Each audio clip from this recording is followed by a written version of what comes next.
अध्याय 277 अभिशाप जारी है। ठंडा शांत गोदाम, बर्फ के ताबूत अंकुश के बगल में रखे हुए थे।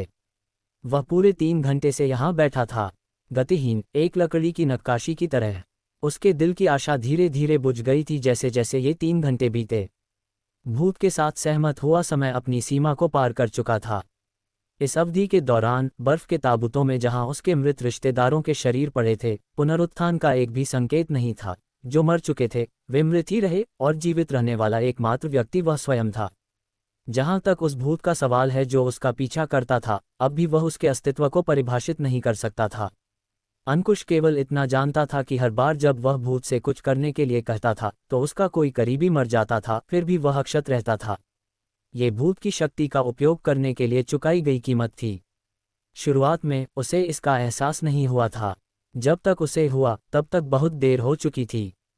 उसकी पत्नी, बेटी, माता पिता, रिश्तेदार, सब उसके कारण भूत द्वारा मारे गए थे। डर और मृत्यु की तुलना में जिसने अंकुश को यातना दी, वह अपराध बोध और अपने हाथों से अपने प्रियजनों को मारने का शौक था। और कभी कभी उसके पास कार्य करने के अलावा कोई विकल्प नहीं था। जिस दिन दुष्स्वप्न शुरू हुआ, अंकुश के पास वापस मुड़ने का कोई रास्ता नहीं था। वह केवल इस अंधेरे रास्ते पर चल सकता था, अपने सभी आशा को भूत की शर्तों को पूरा करने में लगाकर अपने सभी मृत रिश्तेदारों को पुनर्जीवित करने और सब कुछ नए सिरे से शुरू करने में लगा रहा। हालांकि उसे अक्सर संदेह होता था कि यह भूत की एक धोखे भरी चाल हो सकती है। फिर भी अंकुश केवल विश्वास पर टिका रह सकता था, संदेह की एक भी किरण को जगह देने की हिम्मत नहीं करता था, क्योंकि कोई भी डगमगाहट मुक्ति की आखिरी झलक को बुझा देगी। लगभग 4 घंटे बीत चुके थे। समय सुबह के 2 बजे के आसपास पहुंच चुका था। बर्फ के ताबूतों के बीच एक लकड़ी की नक्काशी की तरह बैठा अंकुश अचानक हंसा, एक दयालु पागल हंसी, जैसे वह पागल हो गया हो। उसने अपनी योजना पूरी कर ली थी, फिर भी सब कुछ खो दिया था। अपने कार्यों के परिणामों को उल्टा करने में असमर्थ अंकुश को लगा कि उसने जीने की इच्छा खो दी है। उसने किसी को दोष नहीं दिया क्योंकि उसे अधिकार नहीं था। उसने धीरे से अपनी कमर से एक हैंडगन निकाली। सुनहरी हैंडगन, ठंडी और भारी, 10 विशेष रूप से बनी गोलियों से भरी हुई थी। लेकिन क्या गोलियां विशेष रूप से बनी थीं, इससे अब कोई फर्क नहीं पड़ता था। अब वह बस एक सामान्य आदमी था और उसे मारना या आत्महत्या करना आसान था। ज्यादा झिझक के बिना उसने हैंडगन को अपने मुंह में ठूंस दिया। आत्महत्या ही अंकुश के लिए बचा हुआ एकमात्र रास्ता था। माफ करना, मैं तुम लोगों से मिलने आ रहा हूं। अंकुश ने अपनी आंखें बंद कर लीं। लेकिन ठीक इससे पहले कि वह ट्रिगर दबाने वाला था, टैप टैप टिल्ड, शांत गोदाम में कांच की खिड़की से कुछ थपथपाने की आवाज सुनी जा सकती थी। हालांकि आवाज तेज नहीं थी, यह साधारण रूप से साफ थी और इसका स्रोत अंकुश के बिल्कुल बगल में था। Bang tilde. हालांकि अचानक गोली चलने की आवाज गूंज उठी। अपनी जान लेने का अंकुश का फैसला बहुत निर्णायक था, जिससे उसे कम से कम झिझक हुई। वह बंदूक वापस नहीं खींच पाया और पहले ही ट्रिगर दबा चुका था। शायद एक अनुचित कोण या मुंह में बंदूक से आत्महत्या की गलत स्थिति के कारण गोली उसकी खोपड़ी में नहीं घुसी, बल्कि उसके मुंह से होकर गुजरी। कोई दर्द नहीं था, केवल चक्कर आ रहा था। अंकुश का मुंह खून से भरा था, लेकिन वह अभी भी जीवित था, हालांकि बुरी तरह से घायल था। कांच पर थपथपाना जारी रहा। उसने सोचा कि यह एक भ्रम है, लेकिन ऐसा नहीं था। उसने अपनी आंखों से देखा कि उसकी बेटी के शरीर वाले बर्फ के ताबूत में एक जोड़ी पीले छोटे हाथ पागलपन से उस पर थपथपा रहे थे। उसकी बेटी पुनर्जीवित हो गई थी। अंकुश की आंखें, जो विस्मृति में डूबने वाली थीं, अचानक रोशनी से फट गईं। वह खून से लथपथ जमीन पर गिर गया और ताबूत की ओर रेंगता रहा, फिर अपने शरीर की पूरी ताकत का उपयोग करके बर्फ के ताबूत को धक्का देकर खोला। एक छोटी लड़की अंदर से रेंगकर बाहर निकली और रोने लगी। Daddy, daddy. छोटी लड़की ने अंकुश को देखा और उसे गले लगा लिया, रोते हुए। अंकुश खड़े होने की कोशिश की, लेकिन आत्महत्या के प्रयास से लगी गोली ने उसे बुरी तरह से घायल कर दिया था, जिससे वह पूरी तरह से थक गया था और जमीन पर लुढ़क गया था। फिर भी वह मुस्कुराया, एक खुशी भरी मुस्कान जो कोमल प्यार से भरी थी। जैसे ही उसने अपनी बेटी को पकड़ा, उसकी सांस और दिल की धड़कन को महसूस किया, उसके मुलायम बाल को सहलाया जो कमरे के भीतर पड़े थे। रो मत, रो मत। खांसी खांसी, डैडी यहीं हैं। उसकी बेटी के पुनरुत्थान ने उसे एहसास कराया कि उसे धोखा नहीं दिया गया था, लेकिन ये परिणाम बहुत देर से आया था। केवल उसी क्षण प्रकट हुआ जब उसने आत्महत्या का प्रयास किया था। उसकी बेटी सबसे पहले मरी थी और सबसे पहले पुनर्जीवित हुई थी, इसलिए उस क्रम के अनुसार अगले पुनर्जीवित होने वाले होंगे उसके अपने माता पिता। इस समय अंकुश ने बहुत अधिक खून खो दिया था और उसकी चोटें उस पर भारी पड़ रही थीं, जिससे उसका दिमाग धुंधला हो गया था। जब उसने कहा, अनया, जैसा डैडी कहते हैं वैसा करो और उन कांच के दरवाज़ों को खोलो। मम्मी, दादाजी, दादी जी, वे सब अंदर सो रहे हैं, तुम्हें उन्हें जगाना होगा। खांसी खांसी। उसके लिए बोलना पहले से ही मुश्किल था। उसे यकीन नहीं था कि यह काम करेगा, लेकिन उसके पास अपनी 6 साल की बेटी पर भरोसा करने के अलावा कोई विकल्प नहीं था। अनया, हालांकि छोटी थी, बहुत आज्ञाकारी थी। जैसे ही अंकुश ने उसे बताया, वह तुरंत कांच के ताबूतों की ओर दौड़ी, रोते हुए उन्हें खोलने की कोशिश की। लेकिन छोटी लड़की को उन्हें खोलना बिल्कुल नहीं आता था। ये ताबूत अंकुश द्वारा कस्टम निर्मित थे, बहुत उच्च गुणवत्ता के थे, और ठीक उसी गुणवत्ता के कारण खोलने का तंत्र काफ़ी खास था। डैडी, डैडी, मैं इसे नहीं खोल सकती। अनया रोते हुए वापस दौड़ी। लेकिन अंकुश अपना सिर नीचे करके ज़मीन पर बैठा था, अनुत्तरदायी, क्योंकि खून अभी भी उसके शरीर से लगातार बह रहा था। वह मरा नहीं था, बस बेहोश था। अगर उस समय एम्बुलेंस को बुलाया जाता तो अंकुश को अभी भी बचाया जा सकता था। फिर भी किस्मत को चालें खेलना पसंद है। उसे एहसास हुआ कि सब कुछ सफल हो गया है, केवल अपनी आत्महत्या के प्रयास के बाद, गलती से यह मानते हुए कि यह शुरुआत से ही एक घोटाला रहा है। अंकुश बेहोश पड़ा हुआ, इस बात से अनजान था कि कितना समय बीत चुका था।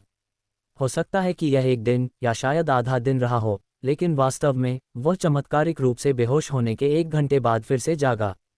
अंकुश ने झटके से महसूस किया कि कोई उसके घाव पर दबाव डाल रहा है।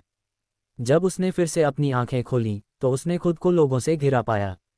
वह जाग गया, वह जाग गया, हमारा बेटा जाग गया है, भगवान का शुक्र है, एक बुजुर्ग महिला ने उत्साह से पुकारा।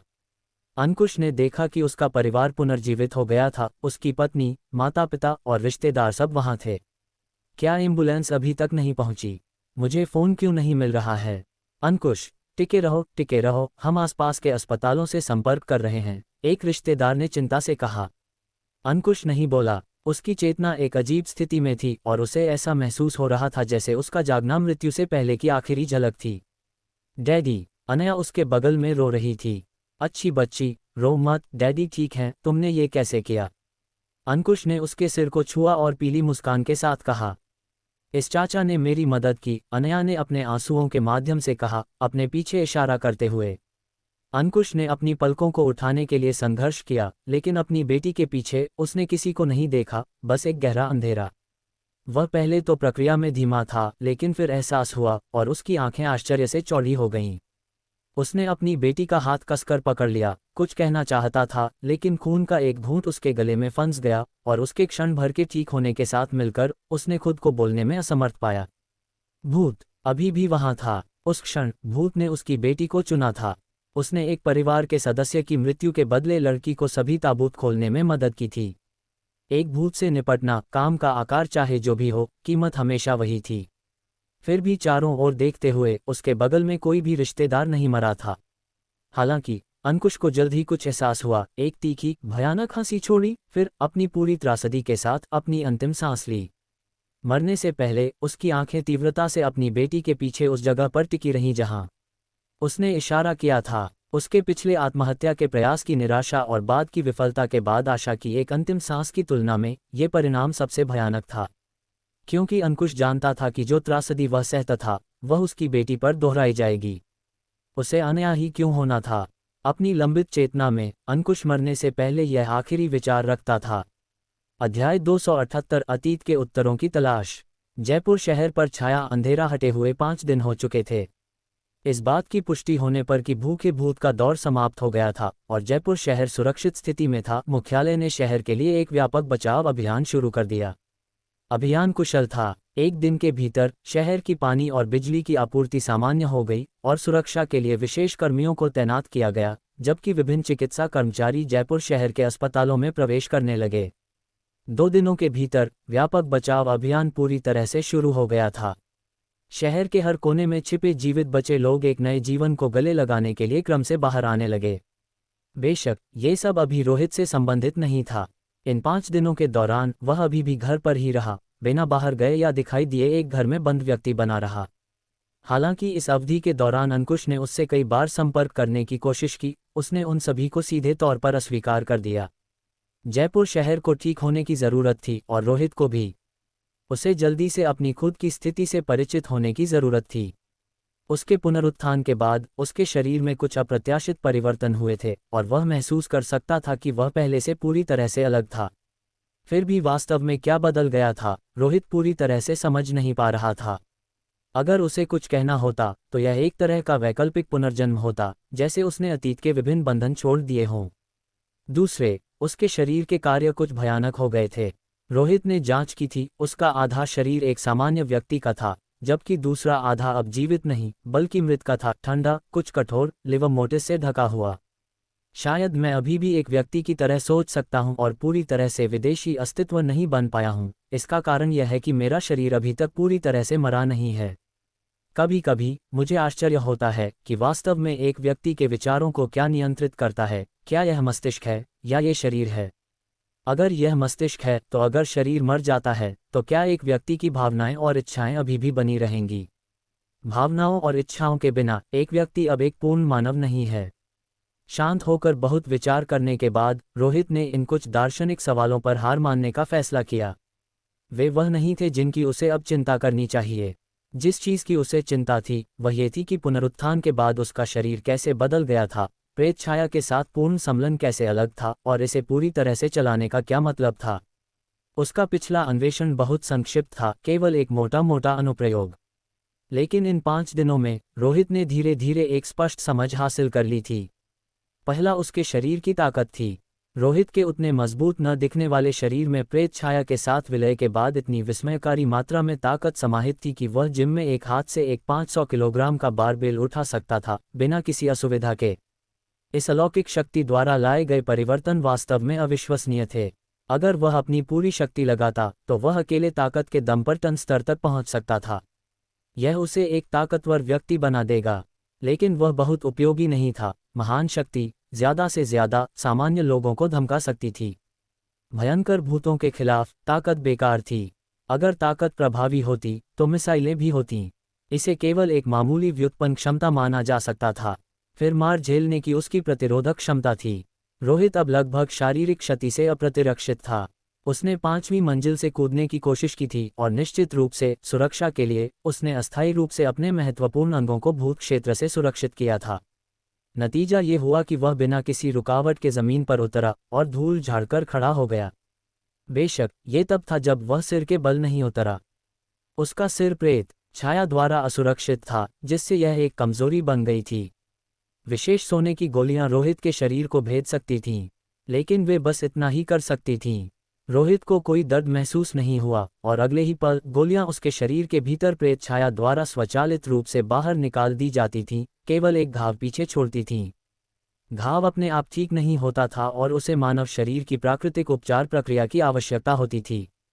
उससे परे रोहित के पास एक और भयानक क्षमता थी। वह अपने शरीर के किसी भी हिस्से को नियंत्रित कर सकता था, यहाँ तक कि आंतरिक अंगों और हड्डियों को भी, जिन्हें वह स्वयं निकाल सकता था बिना दर्द या असुविधा के, क्योंकि उसका शरीर कुछ अर्थों में पहले से ही एक भूत था। उसने भूतों की कई विशेषताएं हासिल कर ली थीं। कुछ बहाली अभ्यास के बाद रोहित जिम से बाहर निकला और हमेशा की तरह 5वीं मंजिल पर प्रत्येक कमरे की स्थिति की जांच करने गया। 3 कमरे कसकर बंद थे। एक कमरे में गणतंत्र काल का एक ड्रेसिंग दर्पण था, जो एक काले कपड़े से ढका हुआ था। रोहित ने इसे कई बार खोलकर और जांचा था, फिर भी यह हमेशा की तरह अपरिवर्तित रहा। दर्पण के शीर्ष पर एक छोटी दरार बन गई थी, प्रेत छाया और भूत दर्पण के बीच पिछले टकराव का एक अवशेष, और नीचे एक बर्फीली झुलसी हुई बाँप दर्पण की दुर्भावनापूर्ण भावना द्वारा छोड़ी गई। रोहित के पुनरुत्थान के बाद दर्पण में एक भयंकर भूत के साथ लड़ाई का एक परिणाम थी। दूसरे कमरे में सोने की पन्नी में लिपटा और हड्डियों से भरा एक छोटा बक्सा था, जो उपेंद्र गुप्ता के शरीर के अंदर भूत कंकाल से संबंधित था। इसे कैद करने के बाद से रोहित ने इसे यहाँ अछूता छोड़ दिया था और बेशक इसे अरूप गुप्ता को वापस नहीं किया था। उसने शुरू में इसे कृत्रिम रूप से एक भूत नियंत्रक बनाने के विचार से रखा था। इस भूत कंकाल को एक व्यक्ति के शरीर में प्रत्यारोपित करके वे एक और उपेंद्र गुप्ता बन जाएंगे, जिसे मारना असंभव होगा। लेकिन उस समय साधनों की कमी के कारण वह अस्थायी रूप से इसे भूल गया था। अब हालांकि उसके पास भूत शिशु और भूत क्षेत्र की संयुक्त शक्ति के साथ सीधे हड्डियों को बदलने की पूरी शक्ति थी, जिसमें वह स्वयं भी शामिल था। मेरी हड्डियों को इस भूत कंकाल से बदलना व्यर्थ लगता है। हालांकि मेरी प्रेत छाया इस कंकाल को नियंत्रित कर सकती है, अमरता के अलावा इसका कोई वास्तविक उपयोग नहीं लगता। और मैं पहले से ही अमरता के लक्षण रखता हूँ। मैं इसे भविष्य के लिए आरक्षित रखूंगा, रोहित ने खुद से सोचा। तीसरे कमरे में भूत रस्सी रखी थी।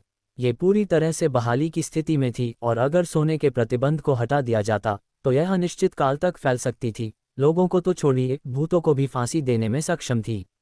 रोहित अब इस चीज को पूरी तरह से दबा सकता था और आज बाहर जाने के बारे में सोचते हुए उसने इसे अपने साथ ले जाने का फैसला किया। प्राचीन घास की रस्सी अब सोने की पन्नी की एक परत से ढकी हुई थी, एक सुनहरी रस्सी की तरह दिखती थी और उसने वह भयानक एहसास खो दिया था।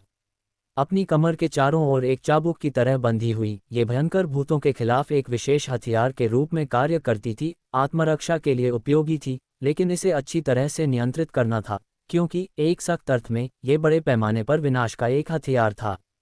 अगर रोहित भूत रस्सी को छोड़ देता और उसे आगे फेंक देता तो लगभग सभी दुश्मन खुद को छोड़कर बर्बाद हो जाते। एक पुनर्जीवित भूत को एक हथियार के रूप में उपयोग करना कुछ ऐसा था जो केवल रोहित ही कर सकता था। चौथे कमरे में कुछ भी भयानक नहीं था, बस कुछ उपकरण जो रोहित ने ऑनलाइन ऑर्डर किए थे। बॉडी बैग, सोने के बक्से, विशेष रूप से बने हथियार जैसे सोने के नंचाकू, सोने के तार से बुने हुए दस्ताने, एक सुनहरा लाइटर, टॉर्च, दूरबीन, सोने के रंग के धुएं वाले ग्रेनेड। इनके अलावा विशेष रूप से बने जबत हथियारों का एक संग्रह भी था जिसमें 3 स्नाइपर राइफलें शामिल थीं। इन सभी वस्तुओं को खरीदने के लिए उसने करोड़ों खर्च किए थे। वास्तव में वस्तुएं महंगी नहीं थीं, वे बस सामान्य उपकरण थे। ये सोना था जो मूल्यवान था। किसी भी चीज़ को विशेष रूप से निर्मित ब्रांडेड किया जाता था तो सवाल करने की ज़रूरत नहीं थी, ये या तो सोना था या सोने का मिश्र धातु। चारों दरवाजे सुरक्षित रूप से बंद थे और फिर एक अस्तित्वहीन 5वां कमरा था। दीवार के भीतर रोहित इसे भूत क्षेत्र की शक्ति का उपयोग करके पुनः प्राप्त कर सकता था। ये त्वचा के कागज वाला एक बक्सा था। केशव ने उल्लेख किया था कि जब वह सुरक्षा घर में था तो त्वचा के कागज वाला बक्सा खोला गया था। निरीक्षण करने पर रोहित ने वास्तव में पाया कि बक्सा खोला गया था, लेकिन ऐसा नहीं लगता था कि यह मानव हाथों द्वारा किया गया था। खोलना बहुत सही था। ये चीज़ बहुत खतरनाक है। अगर इसके अत्यधिक मूल्य के लिए नहीं होता तो मैंने इसे बहुत पहले गहरे समुद्र में फेंक दिया होता, रोहित ने दीवार को घूरते हुए कहा। अंकुश के साथ अपनी मुठभेड़ के बाद उसने यह महसूस करना शुरू कर दिया कि इस वस्तु में एक बड़ा आतंक था जो अभी तक प्रकट नहीं हुआ था। अगर यह कभी पूरी तरह से प्रकट हुआ तो ये भूखे भूत से कहीं अधिक भयंकर इकाई होने की संभावना थी। जब तक कोई भयानक स्थिति न हो वह इस वस्तु का फिर से उपयोग नहीं करेगा। 5 दिन बीत चुके हैं, सब शांत है। होन्फा मंदिर जाने का समय आ गया है, रोहित ने खुद से सोचा और फिर कुछ भयानक 5वीं मंजिल छोड़ दी। एक और कारण यह था कि वह इन पिछले कुछ दिनों से घर के अंदर ही रहा था ताकि यह पता लगा सके कि क्या ताबूत की कील द्वारा प्रतिबंधित भूतिया चीज से कोई हलचल हुई थी। चीजें कुछ अप्रत्याशित थीं, सब कुछ शांत था। यह अच्छी खबर और बुरी खबर दोनों थी। अच्छी खबर यह थी कि फिलहाल कोई परेशानी नहीं थी और बुरी खबर यह थी कि खतरा बना रहा। मैं थोड़ी देर के लिए बाहर जा रहा हूँ। अगर यहाँ कुछ होता है तो मुझे तुरंत सूचित करना और मैं वापस भाग आऊँगा, रोहित ने कहा। अनिश्चित महसूस कर रहा था क्योंकि हाल ही में बहुत सारे भूत नियंत्रक जयपुर शहर आए थे। आलिया ने जोर देकर उसे आश्वस्त किया कि कोई समस्या नहीं होगी। आवासीय परिसर के अंदर श्रवण का निर्माण स्थल फिर से चल रहा था। अलौकिक घटनाओं के अंत के बाद उसने तुरंत शेष सुरक्षा आश्रयों को पूरा करने के लिए शहर से बाहर की एक निर्माण टीम को उच्च कीमत पर काम पर रखा। आखिरकार इस बात की कोई गारंटी नहीं थी कि भविष्य में अलौकिक घटनाओं का एक और मुठभेड़ नहीं होगा, और अगर चीजें छायादार दिखने लगती हैं तो वे बस कुछ दिनों के लिए सुरक्षा आश्रय में रह सकते हैं। जब तक सहायक सुविधाएं सही थीं, ये निश्चित रूप से एक 5 सितारा होटल को टक्कर देगा और किसी के द्वारा हर जगह गंदगी फैलाने की कोई पुनरावृत्ति नहीं होगी, जबकि दूसरों को अपनी नाक चिमटी करनी पड़ती है और इसे सहन करना पड़ता है। रोहित, क्या तुम बाहर जा रहे हो? श्रवण ने रोहित को बाहर आते देखा और जल्दी से पास आया। हाँ, मुझे टहलने की ज़रूरत है। क्या निर्माण के साथ सब कुछ सुचारू ढंग से चल रहा है? रोहित ने नज़र डाली और पूछा। श्रवण ने कहा, इस बार काम में जल्दबाजी करने की ज़रूरत नहीं है। यह 1 महीने के भीतर खूबसूरती से हो जाएगा, लेकिन हाल ही में मेरे पास काफ़ी लोग आए हैं। चूंकि तुम भी कंपनी के शेयरधारक हो, मैं तुम्हारी सलाह लेना चाहूँगा। आखिरकार तुम मुझसे ज़्यादा जानते हो। क्या हो रहा है? रोहित ने पूछा। श्रवण ने कहा, ये कुछ ऐसे लोग हैं जिन्हें हम नाराज नहीं कर सकते जो आवासीय परिसर में घर खरीदना चाहते हैं। वे प्रत्येक कई अरब खर्च करके शुरू करते हैं, मूल कीमत पर पूरे ब्लॉक खरीद रहे हैं। तुम क्या सोचते हो, बेचें या न बेचें? जयपुर शहर के इस हाल में बहुत से लोग अपने घर बेच रहे हैं और दूर जा रहे हैं। मुझे लगता है कि स्थानीय अर्थव्यवस्था जल्द ही संकट में होगी। साथ ही इस बार इतने सारे लोगों के मरने के साथ भविष्य काफी अंधेरा दिखता है। रोहित ने एक पल सोचा और कहा, ये सिर्फ जयपुर शहर नहीं है, अन्य शहरों को भी यही स्थिति का सामना करना पड़ेगा। अलौकिक घटनाएं ज्यादा देर तक दबी नहीं रहेंगी। ये समय बस एक चेतावनी संकेत है। हम बस बदकिस्मत थे कि भूखे भूत की घटना स्थानीय रूप से हुई, लेकिन अगली बार ये किसी और शहर में हो सकता है। भागकर वैश्विक आपदा से बचा नहीं जा सकता। मैं बस इतना कह सकता हूं कि जो लोग जयपुर शहर से बाहर जाते हैं वे जीवन भर पछताएंगे। ये जगह भूखे भूत की घटना से टकराने के बाद जनसंख्या में कमी और भयंकर भूतों के गायब होने को देखेगी। आने वाले वर्षों में स्थानीय अलौकिक घटनाएं फिर से नहीं होंगी। यह एक जंगल की आग की तरह है जो सब कुछ साफ जला देती है, नए जीवन के उभरने के लिए जगह छोड़ती है। श्रवण भी होशियार था। रियल एस्टेट में आधा जीवन बिताने के बाद वह तुरंत समझ गया कि रोहित का क्या मतलब था। बेशक ये सिर्फ एक पहलू है। एक और सबसे महत्वपूर्ण बिंदु ये है कि मैं यहाँ रहता हूँ। रोहित की नज़र तेज हुई। मेरे पास इस जगह की रक्षा करने की शक्ति है। जो लोग घर खरीद रहे हैं वे सिर्फ यहाँ का मूल्य नहीं देख रहे हैं, बल्कि मेरा मूल्य देख रहे हैं। मेरे द्वारा भूखे भूत की घटना को हल करने की खबर बाहर नहीं फैली है, लेकिन आंतरिक रूप से यह शायद पहले से ही अच्छी तरह से ज्ञात है। तो मैं संपत्तियों को पकड़े रहूंगा, श्रवण ने कहा। लेकिन कुछ लोग ऐसे हैं जिन्हें मैं न बेचने से नाराज नहीं कर सकता। बेचो, बिल्कुल बेचो, अन्यथा इन सभी घरों को खाली छोड़ने का क्या मतलब है? यह एक बर्बादी है, लेकिन कीमत बहुत कम है। चलो इसे 100 गुना बढ़ाकर शुरू करते हैं। अगर वे इतने अमीर हैं और बड़ा खर्च करने को तैयार हैं तो चलो पहले धनी को लूटना शुरू करते हैं। अगर कोई समस्या होती है तो वे मुझे दोषी ठहरा सकते हैं। भाई रोहित, क्या तुम्हें यकीन है कि तुम इसे संभाल सकते हो? रोहित ने कहा, मैं करोड़ों लोगों के जीवन का सामना कर सकता हूँ। चाचा श्रवण क्या सोचते हैं? श्रवण मुस्कुराया और साथ ही थोड़ा उत्साहित महसूस किया। उसे एक अंतर्ज्ञान था कि यहाँ एक विशाल व्यावसायिक अवसर था। शायद भविष्य में गोवानजियांग आवासीय परिसर दुनिया के शीर्ष धनवानों के लिए एक एकत्रित स्थान बन जाएगा।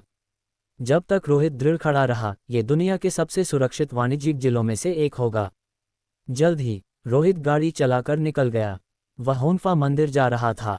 बेशक वह भूत क्षेत्र की शक्ति का उपयोग करके 1 सेकंड में वहां पहुंच सकता था, लेकिन भयंकर भूतों की शक्ति का दुरुपयोग करना अविवेकपूर्ण था। हालांकि अब रोहित ने भयंकर भूतों के पुनरुत्थान के समय को बढ़ा दिया था और उसकी स्थिति पिछली 2 बार से बेहतर थी। वह उस बिंदु पर नहीं था जहां वह उस शक्ति को लापरवाही से बर्बाद कर सके। जयपुर शहर अब यातायात नियंत्रण में था। राष्ट्रीय बचाव वाहनों और सार्वजनिक अधिकारियों के अलावा सुचारू यातायात प्रवाह सुनिश्चित करने के लिए सड़कों पर किसी भी निजी वाहन की अनुमति नहीं थी।